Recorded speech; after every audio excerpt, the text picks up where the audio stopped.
Ladies and gentlemen, and my friend Timmy, oh boy, let me tell you about a ride that practically came from another galaxy, the Buick Centurion XP301. This thing doesn't just look like a spaceship, it is a spaceship, but without the weird alien voices and the need for a spacesuit. Before we take off into this chrome and bubble top dream, do us a favor. Hit that subscribe button so you don't miss more absurd, glorious, and occasionally functional automotive fever dreams. Now, let's talk design. This thing didn't just have a roof, it had a plexiglass dome, a full transparent bubble that made you feel like you were either going to space or getting baked like a potato. It was red on top, white on the bottom, kind of like what Timmy looked like after a summer fishing trip and one too many beers. Inside? Blood red leather, baby. Officially called Electron Red, because in the 1950s everything sounded cooler with electron or jet in the name. I believe Chuck Jordan, the designer, took one look at an F-86 Sabre fighter jet and said, let's turn this into a family car, but with style. The seats? They moved automatically when you opened the doors. Forward if you wanted to eject a backseat passenger, and backward if you wanted to look cool getting in. But here's the kicker. This baby had a rear-view camera. In 1956. That's right, while your dad was adjusting his rear-view mirror with one hand and swatting you in the back seat with the other, Buick was out here inventing Tesla features before Elon was even born. They piped the footage into a dashboard screen, a tele-monitor, which is what conspiracy theorist neighbor Bob calls his microwave when he thinks it's watching him. The steering? Forget circular. This thing had a control yoke straight from an airplane.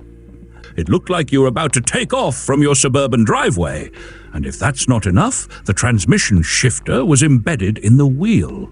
Now, under the hood was a 5.3-liter V8 engine, pumping out 220 horsepower at 400 revolutions per minute. It drank fuel through a Carter 4-barrel carburetor and had an overhead valve setup. It was paired with a 2-speed Dynaflow automatic transmission because apparently 3 gears were too mainstream. Rear-wheel drive, naturally. And yes, it had drum brakes all around, the kind that stop eventually if you start praying early enough. Suspension, independent up front, leaf springs in the back, and the whole car sat on a ladder frame, which in car terms is the equivalent of our neighbor Hank building a shed out of tank parts, overbuilt, rigid, and guaranteed to outlast your marriage. Now Hank, bless him, can fix anything. Cars, coffee machines, your will to live. The guy even built a working grill out of an old washing machine. Only problem? He believes every word Timmy says, including the time Timmy claimed he once dated a mermaid in Lake Michigan.